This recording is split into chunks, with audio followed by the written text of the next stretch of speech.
Good morning, girls. In my previous class, I told you that in my next class, I will give you some questions on strong roots and then I will start with a poetry.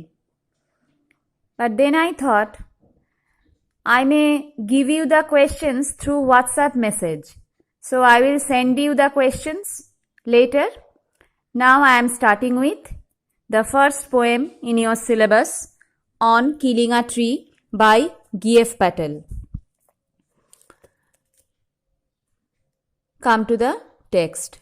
G.F. Patel, 1940, is a renowned, you know the meaning of renowned?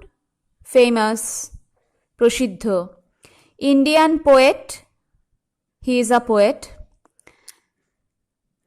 as well as a playwright. He writes plays and he is a painter. But one thing is not mentioned here, that he is a practicing physician. তিনি একজন doctor, medical person who lives in Mumbai. In his poetry, Patel uses a, underline, syncopated. Syncopated literally means omit a sound or letter in a word. একটা শব্দের মধ্যে কোনো ধ্বনি বা বর্ণ সরিয়ে দেওয়া, তাল বা ছন্দ বদলানো, তাকে বলে syncopated rhythm. He brings the flavor of everyday speech in his poetry. In another way, you may say that he writes the poem in a conversational way, colloquial way, everyday speech.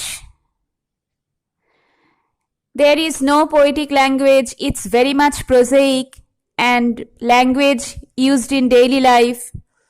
That is the language of his poetry, lucidity. Some of his notable works are, underline, Mirroring, published in 1991, How Do You Withstand Body, 1976, and particular this poem, On Killing a Tree, was included in a collection of poems named Poems. কাব্যগ্রন্থটার নামই Poems, that was published in 1966. তাহলে এটা একটা additional point. On Killing a Tree কোথায় published হয়েছিল? It was published in Poems. The name of the book is Poems. When? In 1966.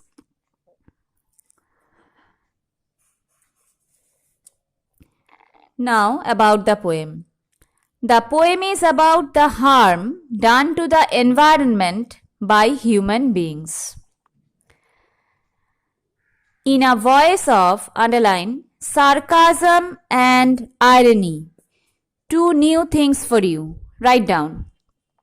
Irony means the expression of one's meaning by using language that normally signifies the opposite.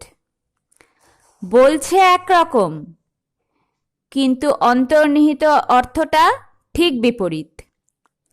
For emphatic effect. I am repeating.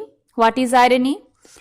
Irony is the expression of one's meaning by using language that normally signifies the opposite for emphatic effect. Let me explain. তোমরা ক্লাসে খুব হট্টগোল করছো, teacher নেই। কোনো teacher ঢুকে তোমাদের বললেন আরো চিৎকার কর, দ্যাট ইজ সার্কাজম। তাহলে তোমরা কি আরো চিৎকার করবে? No, it has caused emphatic effect, so all of you will keep shut. তোমরা সবাই চুপ করে যাবে। তাহলে এটা কেমন করে বলা হলো? Ironically, in a tone of sarcasm, বিদ্রুপ করে বলা হলো, শ্লেষ দিয়ে বলা হলো। তাহলে সার্কাজম আর আয়রনি মানে বুঝলে? আর সার্কাজম হচ্ছে the use of irony two mock or convey contempt, পরিহাস করার জন্য বলা কিংবা বিরক্তি প্রকাশের জন্য বলা, আয়রনি ব্যবহার করা, তাকে বলে sarcasm. The poet speaks of man's violence and impatience towards nature. এটা তো একটা গ্লোবাল প্রবলেম। মানুষ পৃথিবীটাকে, প্রকৃতিটাকে ধ্বংস করে ফেলছে, নিজেই এখন মহা বিপদে পড়েছে। প্রকৃতি এবার মানুষকে ঘরবন্দি করে দিয়ে নিজেকে পিউরিফাই করছে, যেন রিসেট বাটন প্রেস করেছে নেচার। তাহলে মানুষ যে কতটা callous to his বেনেভলেন্ট friend, trees are our best friends, আমরা ছোটবেলায় প্যারাগ্রাফে লিখতাম ম্যান অ্যান্ড ট্রিজ। কিন্তু মানুষ কি করে? He is violent, he is cruel, he is impatient for the sake of industrialisation, for the sake of setting up civilization. They are destroying trees. The poem is written in, underline, free verse. Another new word for you, free verse. Free verse মানে poetry that does not rhyme, rhyme, or have a regular rhythm. তোমরা পড়েছো মধুসূদন দত্তের অমিত্রাক্ষর ছন্দ, অন্তমিল নেই, ছন্দ নেই, run into lines, পরের বাক্যে গিয়ে, পরের লাইনে গিয়ে বাক্য শেষ হচ্ছে, এই রকম সব বৈশিষ্ট্য যে কবিতায়, তাকে বলে free verse. It follows the rhythm of natural speech. আমরা কি সবসময় অন্তমিল নিয়ে কথা বলি? না। তাহলে কথা বলার স্বাভাবিক ছন্দে যে কবিতা লেখা হয় তাকে বলে the poetry is written in free verse. এটা কিন্তু এমসিকিউ আসবে। On killing a tree is written in free verse বলে আরও 3টে অপশান দেবে, the answer will be free verse. এখানে প্রিটেক্সটটা খুব অল্প রয়েছে, ইনসাফিসিয়েন্ট। আমি তোমাকে পুরনো যে মাইন্ডস্কেপ এডিশনটা ছিল সেখান থেকে আরও কয়েকটা এক্সট্রা পয়েন্টস দিচ্ছি, লিখে নাও। The style of writing of গিএফ প্যাটেল ইজ ক্লিয়ার, খুব সুস্পষ্টভাবে লেখেন, there is no ambiguity. Conversational, এবং সেটা আগেই বলেছি, স্বাভাবিক রোজকার জীবনের, দৈনন্দিন জীবনের কথাবার্তার ধরনে তার কবিতার ভাষা। And he resembles in his style with Philip Larkin, the British poet. তাহলে গিএফ প্যাটেল কোন ব্রিটিশ পোয়েটকে অনুসরণ করে কবিতা লেখেন? দুজনের মধ্যে লেখার মিল রয়েছে, কার? Philip Larkin. He wrote his finest poetry in the 50s and in the 60s. 5-এর দশক 6-এর দশকে তিনি লিখেছেন কবিতা, ফিলিপ লার্কিন। গিএফ Patel's poetry is marked by keen observation. Keen মানে ডিপ, গভীর পর্যবেক্ষণ শক্তি তার। তিনি দেখেন, তারপর লেখেন, আর লেখেন কোন স্টাইলে? Irony, and conveys the sense of ordinary. This poem's title, On Killing a Tree, establishes irony at the very outset. It is almost as if the act of cutting down a tree becomes a ceremonial task. Very evidently, the poem reads at 2 levels. The first, of the meticulous মানে কি বলো? Detail task of killing a tree, how to kill a tree in a manner of processing. You have done processing in class 9. First we do this, then we do that, thereafter we do this, finally we do this. Processing করেছো না?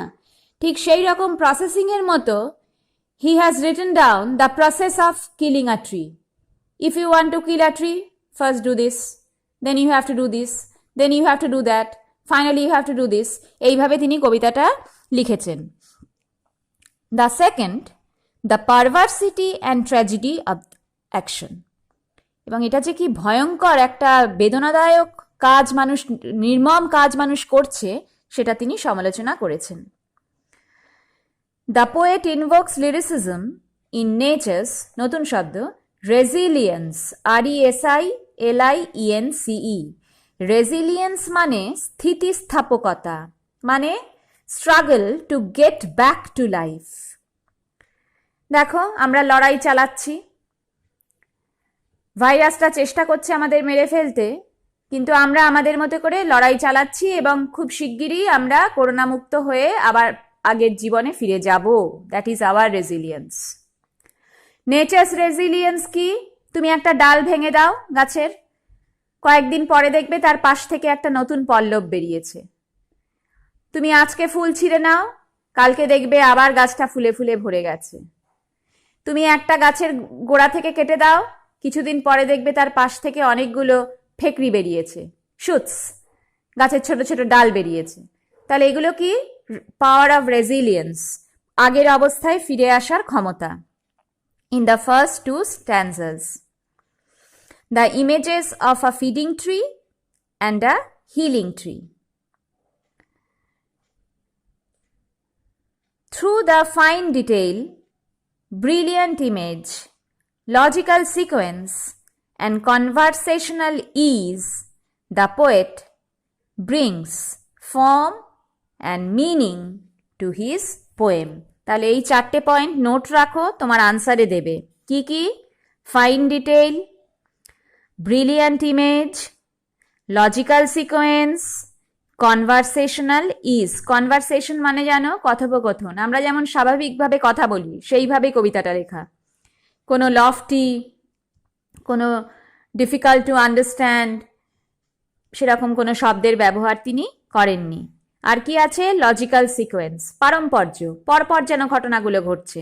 Brilliant image, দারুণ চিত্রকল্প চোখের সামনে ভাসছে।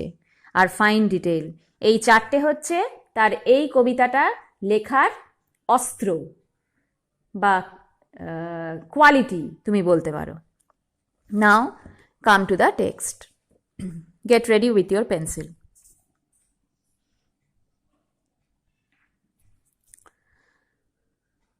It takes much time to kill a tree. So, if you wish to kill a tree, you need much time. You can't kill a tree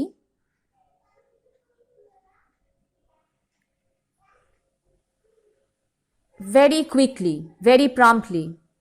You must concentrate, you must persevere. তোমাকে অধ্যবসায় দেখাতে হবে। You must be patient, ধৈর্যশীল হতে হবে। If you wish to kill a tree, it will take a long time. তার মানে কি? The poet is asking us to kill a tree? No, it is a tone of sarcasm. আগেই বলেছি, শ্লেষ করে বলছেন, যদি গাছকে মারতে চাও ধৈর্য ধরো, অনেক সময় লাগবে। Not a simple jab of the knife will do it. Jab মানে কি? স্ট্রাইক, ঘা। অফ দ্য নাইফ মানে ছুরি, ছুরির এক ঘায়ে এক কোপে এটা হবে না। তাহলে এই ইটটাকে তুমি আন্ডারলাইন করো, আর ফার্স্ট লাইনের কিলটাকে আন্ডারলাইন করো। তাহলে not a simple jab of the knife will do it. It refers to kill a tree. বোঝা গেল? Next, it has grown slowly consuming the earth. Here it, এটাকে সার্কেল করো, আর ফার্স্ট লাইনের ট্রিকে circle করো। তাহলে এই ইটটা refers to a tree. Tricky questions will come from this poem. If you don't go through the text thoroughly, rather you should learn the whole poem. পারলে কবিতাটা মুখস্থ করে নাও, নইলে কোন লাইনে কোন ইট কাকে বোঝাচ্ছে এ কিন্তু খুব প্র্যাকটিস না থাকলে পারা যাবে না। অলরেডি 3টে লাইনের মধ্যে আমরা 2টো ইট পেয়েছি, 2টো ইট referring two 2 different things. The first it refers to killing and the second it refers to a tree. তাহলে it has grown slowly consuming the earth. এখানে ইট মানে কে? The tree has grown slowly, ধীরে ধীরে বড় হয়েছে। How? প্রশ্ন আসবে কি করে? Consuming the earth. কনজিউম করা মানে কি বলো? অ্যাবজর্ব করা। ফিডিং, কোথা থেকে রসদ সংগ্রহ করেছে? টু গ্রো আপ, বৃদ্ধির জন্য খাবার কোত্থেকে পেয়েছে? মাটি থেকে। তাহলে এখানে আর্থ মানে কি বলো? Soil. Rising out of it, here comes the third it. এই ইটটার মাথায় একটা স্টার দাও, আর আগের লাইনে আর্থের মাথায় একটা স্টার দাও, তাহলে এই third it refers to the earth. Rising out of it, তাহলে the image is vivid, pictorial, as if we can see the germination. আমরা অঙ্কুরোদ্গম দেখতে পাচ্ছি, বীজটা মাটিতে পড়েছিল, শিকড়টা নিচে ঢুকে গেল, আর শুটটা, স্টেম যেটাকে বলে, বিটপ অংশটা, সেটা মাটির ওপর দিকে উঠে গেল। রাইজিং আউট অফ ইট, তাহলে এই ইট মানে কে? The earth. Feeding upon its crust, geography ক্লাসে তোমরা পড়েছো ক্রাস্ট, ভূত্বক, the hard layer, outward layer of planet earth, পৃথিবীর একদম বাইরের স্তরটাকে বলে আর্থ ক্রাস্ট, ভূত্বক। ফিডিং আপন ইটস, তাহলে এখানে ইটস মানে কি? দ্য আর্থস, পৃথিবীর ক্রাস্ট, ভূত্বকের ওপর থেকে সে তার রসদ সংগ্রহ করছে, খাদ্য সংগ্রহ করছে, মাটি থেকে সে উঠে দাঁড়াচ্ছে, সে মানে কে? গাছ। আর রাইজিং আউট অফ ইট, এই ইট মানে কে? Earth. Who rises? The tree. Out of it means out of the soil, out of the earth, out of the crust. Absorbing, তাহলে কি করে the tree is growing up? Slowly consuming the earth, rising out of it, feeding upon its crust, and absorbing. Absorbing মানে কি বলো? শোষণ করা। Years, এখানে years মানে কি? Years after years, for long years, many years, অনেক বছর ধরে, সেই জন্যই কি বলা হয়েছে? ইট হ্যাজ গ্রোন স্লোলি, একটা গাছ বড় হয় ধীরে ধীরে, just like a human child, it grows slowly. Many years of care, many years of nourishment it needs. Absorbing years of Sunlight, air and water. তাহলে এটা একটা বায়োলজি ক্লাস হয়ে গেল। একটা বীজ সেটা গাছে পরিণত হতে গেলে কি কি লাগে বলো? সানলাইট লাগে, এয়ার লাগে, ওয়াটার লাগে, তারপরে জার্মিনেশন টেক্স প্লেস, অঙ্কুরোদ্গম হয়, তারপরে slowly the tree text it's full size, আস্তে আস্তে সে বড় হয়, ধীরে ধীরে সে বড় হয়। অ্যান্ড আউট অফ ইটস, এই ইটসটাকে সার্কেল করো, তাহলে সার্কেল সাইনটা আমাদের কার? ট্রির। তাহলে এখানে ইটস মানে কার? ট্রির। আন্ডারলাইন কে? কিল, সেই ইটটা যেটা আন্ডারলাইন সেটা কিলকে বোঝাচ্ছে, থার্ড লাইনের ইট বোঝাচ্ছে ট্রিকে, থার্ড লাইনের উইল ডু ইট, এই ইটটা বোঝাচ্ছে কিলকে। রাইজিং আউট অফ ইট, এই স্টার দেওয়া ইটটা বোঝাচ্ছে আর্থকে। আপন ইটস ক্রাস্ট, এই ইটসটা বোঝাচ্ছে আর্থকে, তাহলে ওই ইটসের মাথাতেও একটা স্টার দাও। আর এই লাইনে and out of its leprous hide, এই ইটসটা বোঝাচ্ছে ট্রিকে, তাহলে এই ইটসটাকেও তুমি সার্কেল করো। এবার নতুন শব্দ লেপ্রাস। লেপার মানে তুমি নোবেল লেকচারে পড়েছ কুষ্ঠরোগী, তার থেকে অ্যাডজেক্টিভ হয়েছে লেপ্রাস। কুষ্ঠরোগীর চামড়া কেমন হয়?